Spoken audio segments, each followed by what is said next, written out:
Okay, let's get right into it. So for today, I'm gonna cover one of the most important topics I'm probably ever gonna cover in one of these videos, especially if you are viewing this from the hiring group, which, by the way, congratulations. And yeah, this is an extremely important thing you need to know, especially if you're setting for us, but in general, if you're setting on any B2B offer, right? Because today we are going over the difference between B2B setting and B2C setting, right? Business to business, business to customer in the high ticket space, okay? I'm not talking B2B deals, like between multi-million dollar companies, right? I mean high ticket, regular B2B sales. Now, today I'm gonna be going over a couple of things, right? First of all, understanding their mindset in B2B, which I think is just gonna help you in general be more successful in the space, understanding how these high performers think and how they act, how they speak.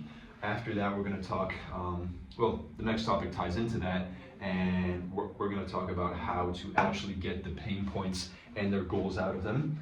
And then I'm just gonna talk about why B2B is just better to set in general, and why I think you guys are lucky that you are in a B2B hiring group. Now, all right, someone knocked on the door, so let's keep it going. So anyways, the first step you need to understand is understanding their mindset. Now, I learned this a lot through just, being in the space, getting to, the sales manager position, to the client success manager positions, within Sauna.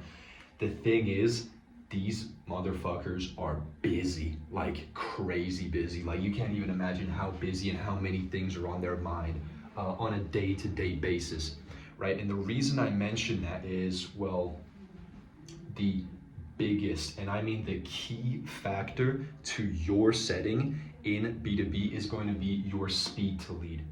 If your speed to lead is shit, if your response speed is shit, you are not setting anyone at all, period. Because the thing is, think about their day, right? These are entrepreneurs.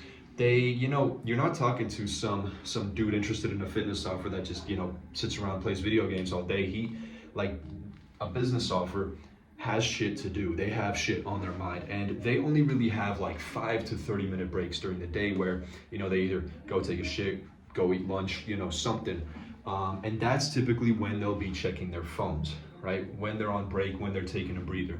And so they only really have 5 to 30 minutes to respond to you. And if they do, you need to be on it. You need to be on it immediately. Okay, so if you see that notification pop up on your phone, if you see that notification pop up on your computer, you like leap over to it and respond immediately. This is gonna make all the difference in your setting, and you need to understand that. I think it's good to understand, even if you're, just trying to get bigger in the high ticket sales space, just to really see like how these people operate, right? It's nuts. Now, another thing is, with B2B setting, whatever offer you're on, you need to understand their exact niche, ICP, and offer. I forgot to write it down, but you need to understand all of these, and also understand, the niche that you're targeting. Now, the ICP and offer is extremely crucial to understand because of the pain points and goals, right? And for making the script in general, which you guys don't have to worry about since you're on Solna, but yeah, script making and all of that relies a lot on your ICP and offer. Now, you need to understand exactly what pain points your offer owner is solving and how they're doing it. You need to understand exactly what your ICP is feeling right now and what they're supposed to feel after they're done with your service, right? So for us, for example, we help consultants by freeing up a lot of their time by helping them book calls with in-house automations. Right now, that alone is going to get you nowhere in the setting process. What you need to understand, or what helped me sort of understand this was in one of Darius's videos. He was pointing out the fact that these consultants, especially if they're like finance guys, like they don't really have a whole lot of experience in sales, their day-to-day looks like this, right? So they're chasing clients, they're chasing clients, they're on acquisition, they're running around looking for them. Oh, they found a client, great. Now they're on client acquisition, they're working over there trying to get them results, but oh shit, there's no more leads coming in, so now they have to go back, and they're going and they're spread thin. I mean, they're doing all of the tasks in the business, from setting to helping their clients, like they're doing everything. They're spread thin, they're stressed, they're not scaling. They know that if they take a day off, their business is going to start dying down. And so that's obviously, not a good place to be in with your mind. And so after I understood that, I said, okay, like, I know exactly how to help these people. I know how to speak to them. I know how to target them, right? And so that is a huge part of understanding your offer and your ICP. Also, when it comes to, this is more of a more specific, more tactical thing, but like the niche you talk to in B2B is also an important thing. Now, note this, especially if you're in niches like real estate that get hit a lot. Like they get setters, they get marketers texting them on a daily basis, right? So you can't just, or a lot of the times you can't really just how do I say it? Well, I mean, it depends. Like, for example, you have real estate guys, they get pitched at a lot. For example, business funding guys, the guys that we target, they barely get pitched at. It's kind of like an undiscovered niche, it's like on the low a little bit. Really good niche to be in. But yeah, you need, especially with script building and talking to these people, it helps to understand how much they get pitched at.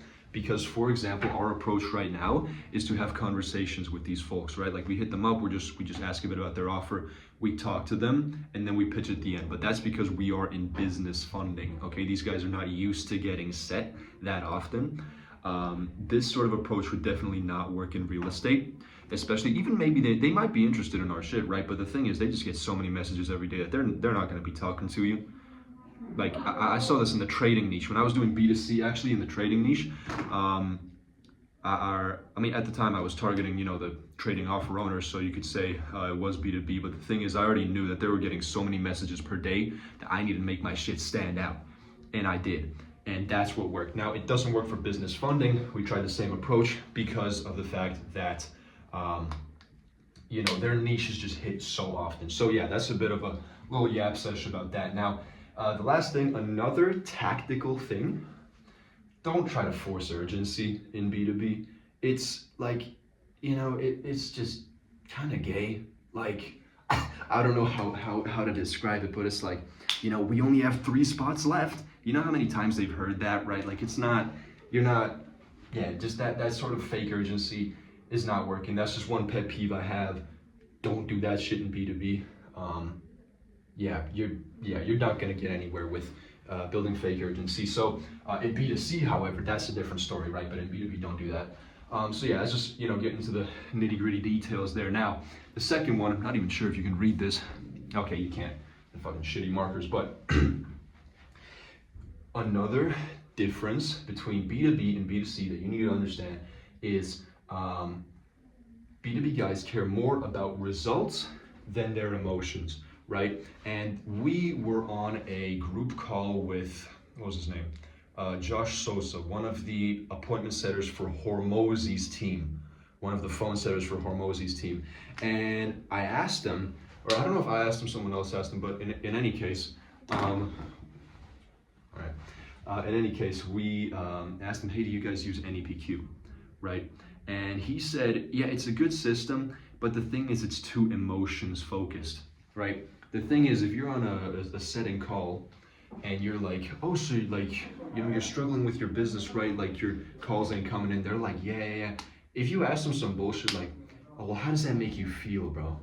Like they don't care. They don't got time to talk about their feelings. They want results for their business. And so that is the key factor. Of course, you're going to be helping their emotions out by getting them results for their business, but they don't want to hear about how they're going to feel. Okay? Maybe, of course, a little bit, but it should not be the focus of your conversation. The focus of, the conversation should be results.